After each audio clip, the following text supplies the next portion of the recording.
ఉంటుందని చెప్పి తెలియజేస్తూ మరి ఈ కార్యక్రమాన్ని నవ్యాంధ్రప్రదేశ్ అభ్యుదయానికి ప్రజల భద్రతకు పెద్దపీట వేస్తున్న సీఎం చంద్రబాబు నాయకత్వంలో రాష్ట్రం ప్రగతి పదంలో దూసుకుపోతుందని బాపట్ల ఎమ్మెల్యే వెగిసిన నరేంద్రవర్మరాజు కొనియాడారు.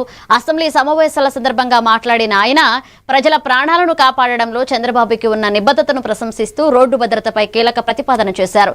ఉత్తరప్రదేశ్ సీఎం యోగి ఆదిత్యనాథ్ అమలు చేస్తున్న నో హెల్మెట్ న్యూ ఫ్యూయల్ నిబంధనను ఏపీలో కూడా ప్రవేశపెట్టాలని, తద్వారా ద్విచక్ర వాహనదారులు మరణాలు గణనీయంగా తగ్గించవచ్చని ఆయన పేర్కొన్నారు.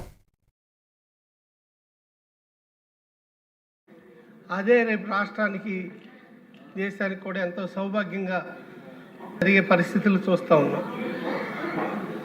ఇక్కడ హెల్మెట్ లేకుండా ప్రత్యేకంగా ద్విచక్ర వాహనాల్లో ప్రమాదాలు జరుగుతూ ఉన్నాయి. అధ్యక్ష, నిరంతరం పర్టికులర్గా మా ఏరియాలో Ongole to Kathipudi 216 cement road highway అధ్యక్ష, దాని మీద చిన్న చిన్నవి కూడా జారిపడిపోయి ప్రాణాలు యువత పోగొట్టుకునే పరిస్థితులు. విజయవాడ కానివ్వండి, వైజాగ్ కానివ్వండి, అలాగే హైదరాబాద్ లాంటి సిటీల్లో ఎంతో కొంత 30 to 40% హెల్మెట్లు వాడుతున్నారే కానీ నర్సరావుపేట, చిలకలూరుపేట, బాపట్ల, మచిలీపట్నం, అలాగే చిన్న చిన్న సిటీలు భీమవరం, నారాయణపురం, నరసాపురం ఇటువంటి సిటీస్లో 10%, 5% కూడా హెల్మెట్లు వాడకుండా యువత తిరుగుతూ ఉన్నారు.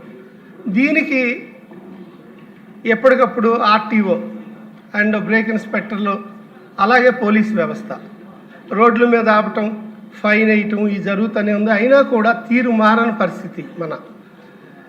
దీనికి మాకు మా డ్రైవర్లు కానించి అలాగే తెలుగుదేశం పార్టీలో కార్యకర్తలు కూడా ఎంతోమంది చనిపోతూ ఉన్నారు మా ఏరియాలో. దానికి ఏంటి అంటూ ఎట్లాగా దీనికని ముందరికి వెళ్ళే తరుణంలో జ్యోతి ఆదిత్యనాథ్ సీఎంగా ఉత్తరప్రదేశ్లో ఒక చట్టాన్ని తీసుకొచ్చి